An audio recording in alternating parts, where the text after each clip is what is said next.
Bulletin में आप सभी का स्वागत। मैं हूं आपके साथ तुषार कौशिक और आपको सीधे लेकर चल रहे हैं बंगाल, जहां पर ब्रिगेड परेड ग्राउंड में प्रधानमंत्री नरेंद्र मोदी संबोधन कर रहे हैं। इससे किसानों से लेकर मछुआरों तक हर किसी को लाभ मिलेगा। बहनों और भाइयों, पश्चिम बंगाल में आशोल परिवर्तन के लिए गांव और शहरों के स्थानीय शासन यानी ग्राम पंचायत, नगर निगम और नगर पालिकाओं के शासन में पूरी पारदर्शिता भी उतनी ही जरूरी है। इस लोकतांत्रिक व्यवस्था को जिस तरह से तहस नहस किया गया है वो आप भली भांति जानते हैं। इस व्यवस्था को बंगाल में भाजपा फिर से मजबूत करेगी। सरकारी सिस्टम पर, पुलिस पर, प्रशासन पर जनता का विश्वास जागे, हम वो परिवर्तन लेके रहेंगे, ये हम लाएंगे। भाजपा सरकार में एग्जाम से लेकर के ट्रेनिंग और रिक्रूटमेंट तक एक पारदर्शी व्यवस्था फिर से खड़ी होगी। स्किल डेवलपमेंट के लिए केंद्र सरकार की योजनाओं को यहां ईमानदारी से लागू किया जाएगा। पश्चिम बंगाल में नई राष्ट्रीय शिक्षा नीति के विस्तार को भी बल दिया जाएगा। इंजीनियरिंग, डॉक्टर, टेक्नोलॉजी ऐसे विषयों की पढ़ाई बांग्ला भाषा में भी हो, इस पर भी जोर दिया जाएगा। अंग्रेजी नहीं जानता, इसलिए गरीब का बच्चा, गरीब की बेटी अब डॉक्टर बनने के सपने से दूर नहीं रहेगी। गरीब का बच्चा, गरीब की बेटी भी वो डॉक्टर बन पाए, वो इंजीनियर बन पाए। झुग्गी झोपड़ी में पढ़ाई करके निकला हुआ बच्चा भी बंगाल का नाम रोशन करे, ये व्यवस्था हम बनाना चाहते हैं। साथियों, हमारा लक्ष्य सिर्फ पश्चिम बंगाल में सत्ता का परिवर्तन करना नहीं है, यही एकमात्र उद्देश्य नहीं है। हम बंगाल की राजनीति को विकास केंद्रित राजनीति की तरफ ले जाना चाहते हैं। बहुत साल बर्बाद हो चुके हैं, अब बंगाल को बर्बाद होने का अवसर किसी को नहीं देना चाहिए। और इसलिए हम आशोल परिवर्तन की बात कर रहे हैं। और आशोल परिवर्तन के इस महायज्ञ में बंगाल के लोगों को भी ये भी याद रखना है कि उनके साथ किस तरह का छल बार बार लगातार कैसा छल किया गया है, इसे भूलना नहीं। साथियों, आजादी के नारे पर कांग्रेस सत्ता में आई थी। आजादी के बाद कुछ समय काम हुआ, लेकिन फिर बंगाल पर वोट बैंक की राजनीति हावी होती चली गई। इस राजनीति को वामपंथियों ने बढ़ाया और आगे लिया, और वामपंथियों ने तो नारा दिया। आपको याद होगा, बंगाल के लोगों को याद होगा, वामपंथी क्या कहते थे? कांग्रेसेर कालो हाथ, कांग्रेसेर कालो हाथ भंगे दाओ गुड़िए दाओ।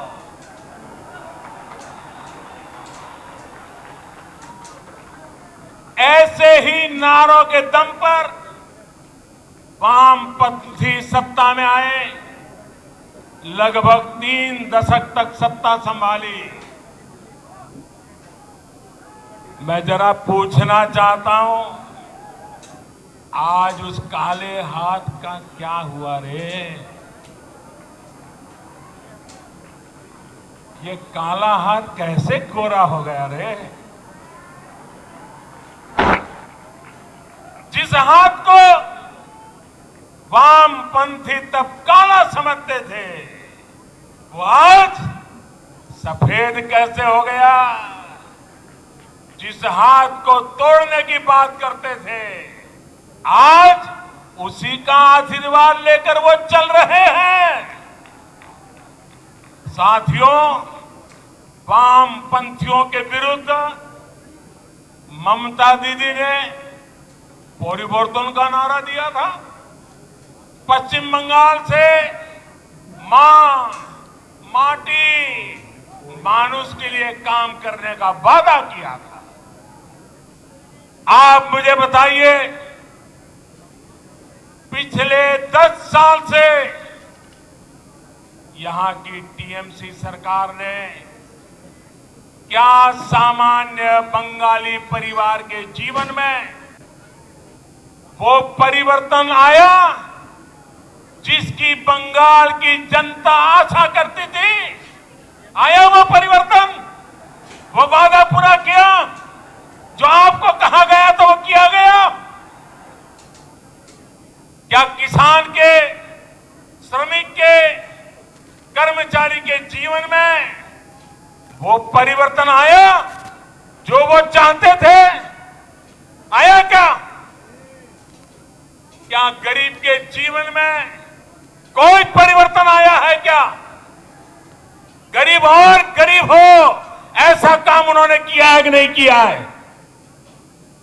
क्या पश्चिम बंगाल के स्कूलों और अस्पतालों की स्थिति में कोई परिवर्तन आया है? क्या बंगाल के युवाओं के रोजगार की स्थिति में कोई परिवर्तन आया है? क्या बंगाल के औद्योगिकरण में वो परिवर्तन आया जितना उसका सामर्थ्य है? क्या दशकों से चली आ रही खून खराबे की राजनीति में परिवर्तन आया क्या? साथियों, आज बंगाल में मां, माटी, मानुष की क्या स्थिति है, ये आप भली भांति जानते हैं। मां पर गली गली में हमले होते हैं, घर में घुसकर मां पे हमले होते हैं। अभी हाल में जो 80 साल की बूढ़ी मां के साथ हुआ है, जो निर्ममता दिखाई गई है, उसने इन लोगों का क्रूर चेहरा पूरे भारत को दिखा दिया। बीते 10 साल में बंगाल की शायद ही कोई मां है, शायद ही कोई बेटी है जो किसी न किसी अत्याचार के कारण रोई नहीं है, कोई सवाल न उठा सके। इसलिए ये आंकड़े भी छिपा करके बैठ गए हैं। बात नहीं की नहीं है, बहुत नीचे। साथियों, माटी चेहरे की पे तो तो लगेगी, बात हमें भी करने जब हम सामने वालों ने बंगाल का कण कण, बंगाल का तिनका बिचौलियों, कालाबाजारी करने वालों और सिंडिकेट के हवाले कर दिया। आज बंगाल का मानुष परेशान है। वो अपनी आंखों के सामने अपनों का खून बहता देखता है। वो अपनों को अपनी आंखों के सामने लूटते हुए देखता है। वो अपनों को इलाज के अभाव में दम तोड़ते देखता है। वो अवसरों के अभाव में अपनों को पलायन करते देख रहा है। और पूरा बंगाल अब एक स्वर में कह रहा है, एक स्वर में कह रहा है, आर नॉय, आर नॉय नॉय, आर नॉय नॉय। ये टीएमसी सरकार के कम होते दिनों की उद्घोष है। ये उद्घोष पूरे देश को सुनाना जरूरी है। भाई और बहनों, आप मेरे साथ बोलेंगे, मेरे साथ बोलेंगे, मैं जो कहूंगा वो बोलेंगे, सबके सब लोग बोलेंगे, पूरा हिंदुस्तान सुने इस प्रकार से बोलेंगे, पक्का बोलेंगे। मैं आपके सामने कुछ शब्द बोलूंगा, उन शब्दों से टीएमसी सरकार की सच्चाई सामने आती है। मैं जो शब्द बोलूंगा उसके बाद आपको 2 बार बोलना है, पूरी ताकत से बोलना है। आपको बोलना होगा आर नॉय, आर नॉय। मैं जब बोलूंगा उसके बाद बोलना है, और इसके अंदर आपका गुस्सा, आपका आक्रोश, आपके दिल की आवाज निकलनी चाहिए, जो हिंदुस्तान के कोने कोने में पहुंचनी चाहिए। बोलेंगे, पक्का बोलेंगे। आपको आर नॉय बोलना है, ठीक है। भ्रष्टाचार, 2 बार बोलना है। भ्रष्टाचार, भ्रष्टाचार, तोलाबाजी, तोलाबाजी, कटमनी, कटमनी, सिंडिकेट,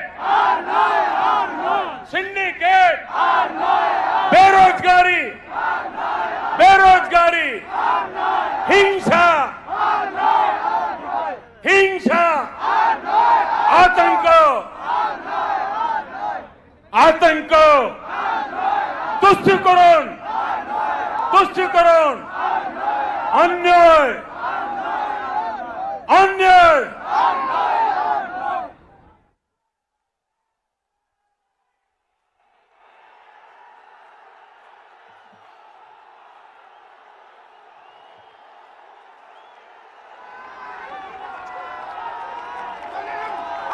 दीदी, सुन लिया दीदी, ये बंगाली की आवाज है, ये बंगाल की आवाज है दीदी। आज पश्चिम बंगाल के नौजवान, यहां के बेटे बेटियां आपसे एक ही सवाल पूछ रहे हैं, दीदी, बंगाल की जनता 10 साल के अनुभव के बाद आपको एक ही सवाल पूछ रही है। उन्होंने आपको दीदी की भूमिका में चुना था। बंगाल ने आपको दीदी की भूमिका में चुना था, लेकिन आपने खुद को एक ही भतीजे की बुआ तक सीमित क्यों कर दिया?